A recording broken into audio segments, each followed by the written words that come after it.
আসসালামু আলাইকুম প্রিয় অনলাইন শিক্ষার্থী। আজকে আমরা যুক্তিবিদ্যা প্রথম পত্রে ষষ্ঠ অধ্যায় মাধ্যম অনুমান নিয়ে আলোচনা করব। ইতিপূর্বে আমরা অমাধ্যম অনুমান নিয়ে আলোচনা করেছি।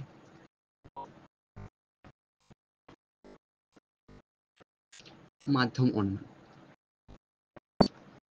যে অবরোহ অনুমানে দুই বা ততোধিক আশ্রয় বাক্য থেকে সিদ্ধান্ত অনুমিত হলে তাকে মাধ্যম অনুমান বলে। অর্থাৎ দুইটি আশ্রয় বাক্য বা দুইয়ের অধিক আশ্রয় বাক্য থেকে যদি আমরা সিদ্ধান্ত গ্রহণ করে থাকি তাহলেই তাকে আমরা মাধ্যম অনুমান বলবো। তো আমরা একটি উদাহরণে দেখতে পেরেছি যে সকল মানুষ হয় মরণশীল একটি আশ্রয় বাক্য, এবং দ্বিতীয় আশ্রয় বাক্যটিতে আমরা গ্রহণ করেছি যে সকল মানুষ হয় জীব। এই যে জীব এবং মরণশীলের মধ্যে একটা সম্পর্ক স্থাপন করেছে মানুষ, যেটি আমরা দ্বিতীয় আশ্রয় বাক্যে লিখেছি, এবং সেখান থেকে আমরা সিদ্ধান্ত গ্রহণ করেছি যে সকল মানুষ হয় মরণশীল। এরপর আমরা দ্বিতীয় উদাহরণ দেখি, যেখানে আমরা লিখেছি সকল জীব হয় মানুষ, এটা একটি প্রথম আশ্রয় বাক্য, এবং দ্বিতীয় আশ্রয় বাক্যে লিখেছি যে সকল মানুষ হয় জীব। যে মরণশীল এবং জীবের মধ্যে সম্পর্ক স্থাপন করেছে কি মানুষ। তো এরপর লিখেছি আমরা সকল ছাত্র হয় মানুষ। এই যে মানুষ এবং জীবের মধ্যে একটা সম্পর্ক স্থাপন করেছে ছাত্র, এবং সিদ্ধান্তে লিখেছি যে সকল ছাত্র হয় মরণশীল। এরপর আসি আমরা সহানুমান বা সিলোজিজম।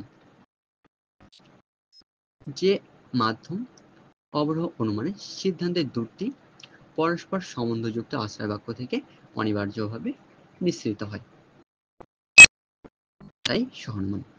অর্থাৎ এই যে আশ্রয় বাক্য দুইটি অনিবার্যভাবে সিদ্ধান্তে এসে নিঃসৃত হবে। তো যুক্তিবিদ জনসন বলেন, সহানুমান এক প্রকার যুক্তি যা দুইটি আশ্রয় বাক্য একটি সিদ্ধান্ত ধারণ করে এবং তাদের মধ্যে তিনটি পথ থাকে, যারা প্রত্যেকে দুইটি ভিন্ন ভিন্ন যুক্তিবাক্যে অবস্থান করে। অর্থাৎ আমরা দুইটি আশ্রয় বাক্য থেকে একটি সিদ্ধান্ত গ্রহণ করব সহানুমানের ক্ষেত্রে। একটি আমরা উদাহরণ দেখি, সকল পাখি হয় দ্বিপদী, এটি একটি আশ্রয় বাক্য। এরপর আমরা দ্বিতীয় আশ্রয় বাক্য লিখেছি যে সকল কাক হয় পাখি, এবং সিদ্ধান্ত গ্রহণ করেছি যে সকল কাক হয় দ্বিপদী। এরপর আসি আমরা সহানুমানের বৈশিষ্ট্য। প্রথমত, সহানুমানের সিদ্ধান্ত সবসময় দুইটি আশ্রয় বাক্য থেকে যুক্তিযুক্তভাবে প্রণমিত হবে। তো আমরা এখানে উদাহরণে দেখতে পেরেছি যে সকল মানুষ হয় চিন্তাশীল, সকল ছাত্র হয় মানুষ, অতএব সকল ছাত্র হয় চিন্তাশীল। তো আমাদের বলা হয়েছে যে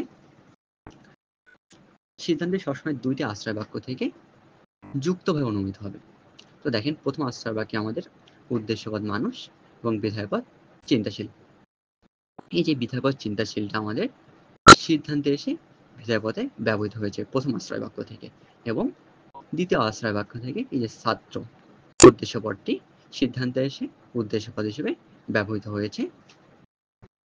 অর্থাৎ আমরা এখানে দেখতে পেরেছি যে প্রথম আশ্রয় বাক্য থেকে এবং দ্বিতীয় আশ্রয় বাক্য থেকে দুইটি পদ নিয়ে আমাদের সিদ্ধান্তে গঠিত হয়েছে যে সকল ছাত্র হয় চিন্তাশীল। দ্বিতীয় বলা হয়েছে যে সহানুমানের সিদ্ধান্ত কোনো ক্ষেত্রে আশ্রয় বাক্যে থেকে ব্যাপক হতে পারবে না। অর্থাৎ এখানে বলা হয়েছে যে এই যে আশ্রয় বাক্যগুলো রয়েছে, এই আশ্রয় বাক্য থেকে সিদ্ধান্তটি বড় হতে পারবে না। তো আমরা এখানে দেখেছি সকল মানুষ হয় চিন্তাশীল, মানে পৃথিবীর সকল মানুষকে বোঝানো হচ্ছে। এরপর আমরা বলেছি যে সকল ছাত্র হয় মানুষ, অর্থাৎ সকল মানুষের থেকে সকল ছাত্র সংখ্যা কম। এরপর আমরা সেখান থেকে সিদ্ধান্ত গ্রহণ করেছি যে সকল ছাত্র হয় চিন্তাশীল। এখানে আমরা দেখতে পেরেছি যে আশ্রয় বাক্য দুটি হচ্ছে বৃহৎ এবং সিদ্ধান্তটি হচ্ছে ক্ষুদ্রতর। আশ্রয় বাক্যের তুলনায় সিদ্ধান্তটি ক্ষুদ্রতর অথবা একই হতে পারে, সমান হতে পারে। তো তৃতীয়ত বলা হয়েছে যে সহানুমানে আশ্রয় বাক্য দুটি একটি সাধারণ উপাদান থাকে। বলা হয়েছে দুই আশ্রয় বাক্য দুটির মধ্যে একটি সাধারণ উপাদান থাকবে। তো আমরা এখানে দেখেছি যে সকল মানুষ হয় চিন্তাশীল, মানুষ হচ্ছে উদ্দেশ্যবাদ, চিন্তাশীল হচ্ছে বিধায়বাদ, যেটি হচ্ছে আমাদের সিদ্ধান্তে এসে চিন্তাশীলটি বিধায়পদ হিসেবে ব্যবহৃত হয়েছে, এবং হচ্ছে দ্বিতীয় আশ্রয় বাক্যে ছাত্রপদটি সিদ্ধান্তে এসে উদ্দেশ্যের রূপে ব্যবহৃত হয়েছে। কিন্তু এখানে যে ছাত্র এবং চিন্তাশীলের মধ্যে যে সম্পর্কটা স্থাপন করেছে মানুষ পদটি, সেটি হচ্ছে আমাদের সাধারণ উপাদান। এটা হচ্ছে সাধারণ পদ। এরপর আসি আমরা চতুর্থত, সহনমনের সিদ্ধান্তে সত্যতা আশ্রয় বাক্যের সত্যতার উপর নির্ভর করে। অর্থাৎ সহনমনের যে সিদ্ধান্তটি রয়েছে সেই সিদ্ধান্তটি এই যে আশ্রয় বাক্যের উপর নির্ভরশীল। আশ্রয় বাক্য থেকে আমরা এই সিদ্ধান্ত গ্রহণ করতে পারি।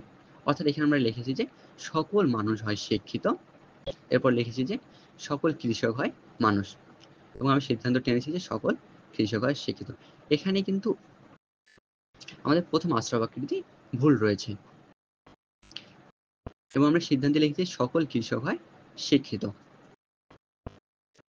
আমরা উপরে উদাহরণটা দেখি, যেখানে সকল মানুষ হয় চিন্তাশীল, অতএব সকল ছাত্র হয় মানুষ, অতএব আমরা সিদ্ধান্তে লিখেছি যে সকল ছাত্র হয় চিন্তাশীল। এই যে চিন্তাশীল পদটি মানুষের মধ্যে বিশেষ এক ধরনের কি গুণকে নির্দেশ করে। আর এখানে দেখতে পেরেছি শিক্ষিত, শিক্ষিত পদটি মানুষের মধ্যে বিশেষ এক ধরনের গুণ নির্ধারণ করে। কিন্তু এখানে দ্বিতীয় আশ্রয় বাক্যে বলা হয়েছে যে সকল কৃষক হয় মানুষ। এখানে আমরা যে দ্বিতীয় আশ্রয় বাক্যটি লিখেছি সেখানে আমাদের ভুল বা ত্রুটি রয়েছে।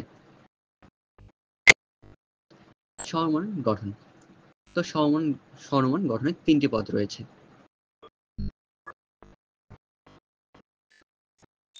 যথা প্রধান পদ, 2 অপ্রধান পদ, 3 মধ্যপদ। তো অপ্রধান পদ, অপ্রধান পদকে কি লেখা হয়? সিদ্ধান্তের উদ্দেশ্য পদকে অপ্রধান পদ বলে। একটি আমরা উদাহরণ দেখি। এই যে আমরা এখানে সিদ্ধান্ত গ্রহণ করেছি সকল ছাত্র হয় মরণশীল। এই যে সিদ্ধান্তের উদ্দেশ্য পদ এখানে আমাদের ছাত্র, এই উদ্দেশ্য পদটি হচ্ছে অপ্রধান পদ। এরপর আসি আমরা প্রধান পদ, প্রধান পদকে কি লেখা হয়? তো বলা হচ্ছে সিদ্ধান্তের বিধায় পদকে অপ্রধান্য পদ বলে। আমরা এই যেখানে সিদ্ধান্তের বিধায় পদটি হচ্ছে মরণশীল, এটি হচ্ছে আমাদের অপ্রধান্য পদ। এরপর বলা হয়েছে মধ্যপদ, যে পদ প্রধান পদ এবং অপ্রধান পদের মধ্যে সম্পর্ক স্থাপন করে। অর্থাৎ আমাদের যে প্রধান পদটি রয়েছে, এই যে প্রধান পদ ছাত্র এবং হচ্ছে অপ্রধান পদ মরণশীল, এই দুটির মধ্যে যে সম্পর্ক স্থাপন করেছে মানুষ পদটি, এটি হচ্ছে আমাদের মধ্যপদ। এরপর আসেন, সহনমনের 3টি অংশ রয়েছে। একটি হচ্ছে প্রধান আশ্রয় বাক্য, দ্বিতীয়টি হচ্ছে অপ্রধান আশ্রয় বাক্য, তৃতীয়টি হচ্ছে সিদ্ধান্ত। তো প্রধান আশ্রয় বাক্য, যে আশ্রয় বাক্যের প্রধান পদ এবং মধ্য পদের মধ্যে সম্পর্ক স্থাপন করে তাকে প্রধান আশ্রয় বাক্য বলে। অর্থাৎ একটু আগে আমরা যে জেনেছি অপ্রধান পদ, প্রধান পদ এবং মধ্যপদ, এই 3টি বিষয় আমাদের ভালোভাবে জেনে রাখতে হবে, তাহলে আমরা প্রধান আশ্রয় বাক্য খুব সহজ বের করতে পারবো। আমাদের সংজ্ঞায় বলা হয়েছে যে প্রধান পদ এবং মধ্য পদের মধ্যে সম্পর্ক যেটি, সেটি হচ্ছে আমাদের প্রধান আশ্রয় বাক্য। এখন আমরা উপরের উদাহরণে প্রধান পদ এবং মধ্য পদটি বের করব।